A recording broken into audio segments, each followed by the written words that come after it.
बारिश में गरीब की झोपड़ी। बाहर तो बहुत तेज बारिश हो रही है। अब मैं मजदूरी कैसे करने जाऊंगा?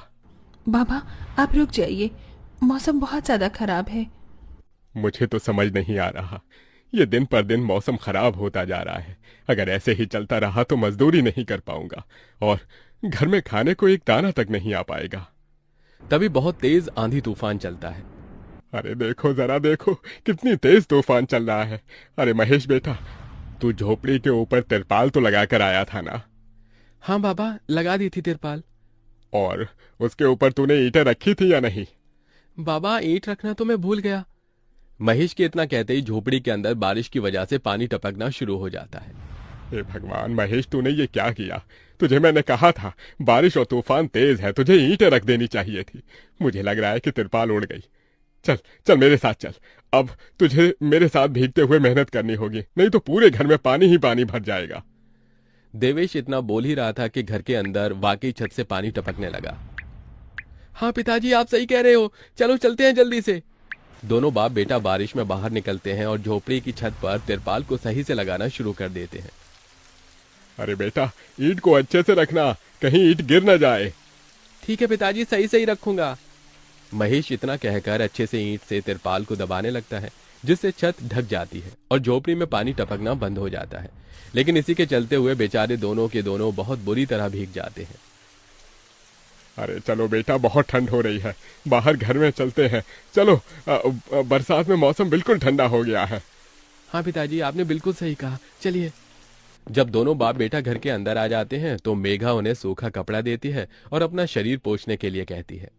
आप लोग अपना शरीर पोंछ लो और सूखे कपड़े पहन लो, नहीं तो ठंड लग सकती है। मेघा के दिए हुए कपड़े दोनों पहन लेते हैं। तभी बीमार शकुंतला बिस्तर पर पड़ी हुई मेघा से कहती है। अरे बेटी, तूने खाने के लिए कुछ बनाया नहीं? माँ, मैं बारिश के रुकने का इंतजार कर रही हूँ। घर के अंदर खाना कैसे बनाऊंगी? सारे में धुआं ही धुआं हो जाएगा। मेरी दवाई का समय हो गया है और मुझे भूख भी लग रही है। ठीक है माँ, मैं कुछ करती हूँ। मेघा अपने सिर पर एक सफेद कट्टा रखकर बारिश से बचते हुए बाहर से कुछ ईंटें लाकर घर के अंदर ही छोटा सा चूल्हा बना लेती है और उसी पर खाना बनाना शुरू करती है। अरे बेटी, पूरे घर में धुआं ही धुआं हो गया है। पिताजी, खाना बनाना भी तो बहुत जरूरी था। मेघा जैसे तैसे करके जल्दी जल्दी खाना बना लेती है। वो खाने में नमक मिर्च वाले चावल ही बना पाती है। माँ, माँ उठो, ये लोग खाना खा लो। शकुंतला मेघा के हाथों से खाना खाती है। शकुंतला के पूरे शरीर को पैरालाइज हुआ था, जिसके कारण ना तो वो हिल सकती थी और ना ही वो उठ सकती थी। मेरी प्यारी बेटी, इतनी कम उम्र में तेरे ऊपर कितनी जिम्मेदारी आ गई। हम गरीबों का कुछ नहीं हो सकता है। इस गरीब झोपड़ी के अंदर हम कैसे कैसे दिन देखते हैं। कोई बात नहीं माँ, बच्चे समय के अनुसार बड़े होते हैं, लेकिन मैं समय से पहले बड़ी हो गई हूँ। आपको तो खुश होना चाहिए। मैं तो इस कदर लाचार हो गई हूँ कि तेरे सर पर हाथ रखकर तुझे आशीर्वाद भी नहीं दे सकती बेटा। शकुंतला की आंखों से आंसू निकल रहे थे। मेघा उसके आंसू पोंछकर अपनी मां को हौसला देती है, जिसके बाद वो अपने भाई और पिता के साथ बैठकर खाना खाती है। बारिश होती ही रहती है, लेकिन बारिश रुकने का नाम ही नहीं लेती। खाना खाकर वो सभी सो जाते हैं। आधी रात के समय जिस तरफ शकुंतला का बिस्तर होता है, वहां पर पानी टपकना शुरू हो जाता है। अरे ये क्या, पानी टपक रहा है। मेघा, मेघा, लगता है सो गई। अब मैं क्या करूं? ये पानी तो धीरे धीरे टपकता ही जा रहा है। शकुंतला रात भर अपने ऊपर टपकते हुए पानी को ऐसे ही झेलती रहती है, जिसकी वजह से सुबह तक उसके पूरे शरीर में बुखार फैल जाता है। अरे, अरे ये क्या माँ, आपको तो बहुत ही बुखार हो गया है। रात भर ये झोपड़ी की छत टपकती ही रही। मैंने तुम्हें उठाने की कोशिश की, लेकिन तुम्हारे तक आवाज नहीं गई। ये सुनकर मेघा को बहुत अफसोस होता है। वो सूखे कपड़ों पर अपनी माँ को सहारा लगाकर लिटा देती है और उनके कपड़े भी बदल देती है। लेकिन तभी अचानक से गांव में बाढ़ आ जाती है।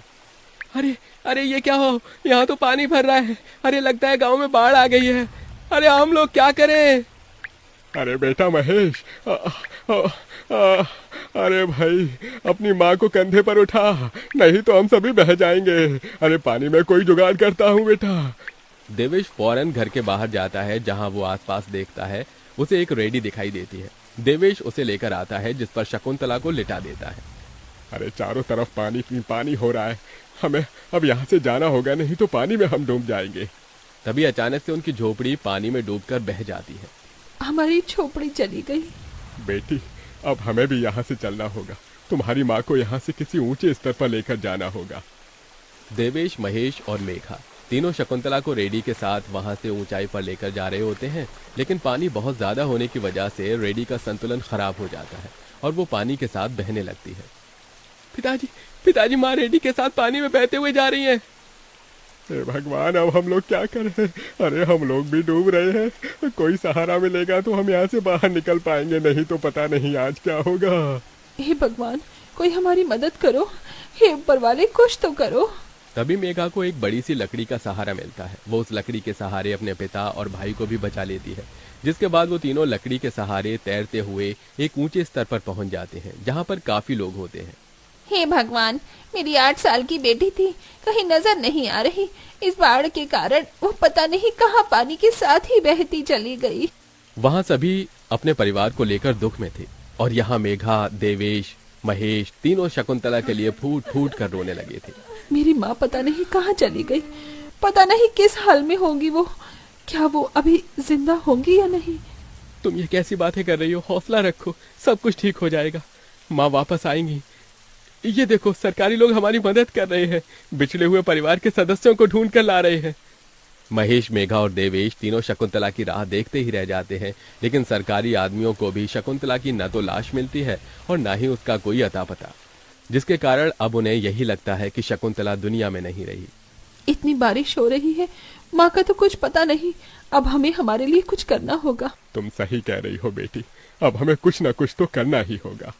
देवेश और महेश दोनों बाप बेटे जंगल से लकड़ियां इकट्ठी करके वहां झोपड़ी बनाने की कोशिश करते हैं, लेकिन बार बार बारिश के पानी की वजह से उनकी झोपड़ी बन ही नहीं पाती। बारिश बहुत जोरों से हो रही है, मैं यहाँ वहाँ से पन्नियाँ इकट्ठी करती हूँ।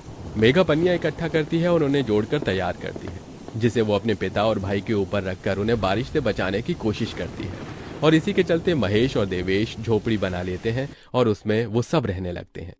चलो, हमने जैसे तैसे करके अपने लिए मजबूत झोपड़ी तो बना ली। काश माँ और मिल जाती तो अच्छा होता। मेघा अफसोस करते हुए रो रही थी कि तभी उसे झोपड़ी के बाहर से अपनी माँ की आवाज आती है। मेघा, महेश, कहाँ हो तुम दोनों?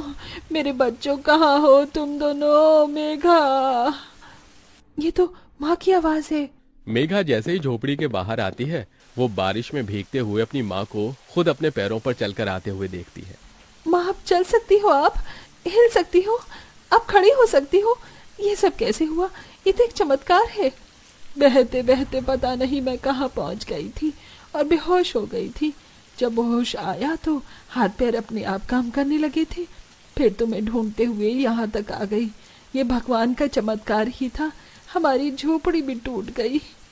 भैया और पिताजी ने दोबारा झोपड़ी बनाई है और इस बार बहुत मजबूत झोपड़ी है। एक बूंद भी नहीं आ रहा अपनी झोपड़ी के अंदर। माँ, चलो हम सब एक साथ पहले की तरह रहेंगे। शकुंतला को सही सलामत देखकर महेश और देवेश दोनों बहुत खुश होते हैं। वो सभी एक दूसरे को गले से लगा लेते हैं। इस तरह बारिश में भी गरीब की झोपड़ी उनके काम आती है और वो उसी में अपना गुजारा करते हैं। बरसात खत्म होने के बाद महेश और देवेश दोनों मिलकर काम करते हैं और पैसे जोड़कर अपने लिए पक्का मकान बना लेते हैं, जिसके चलते अब शकुंतला भी अमीर घर की कोठियों में काम करके कुछ पैसे जोड़ती है और धीरे धीरे घर की परेशानियों को खत्म कर देती है। अब वो सभी एक साथ खुशी खुशी रहने लगते हैं।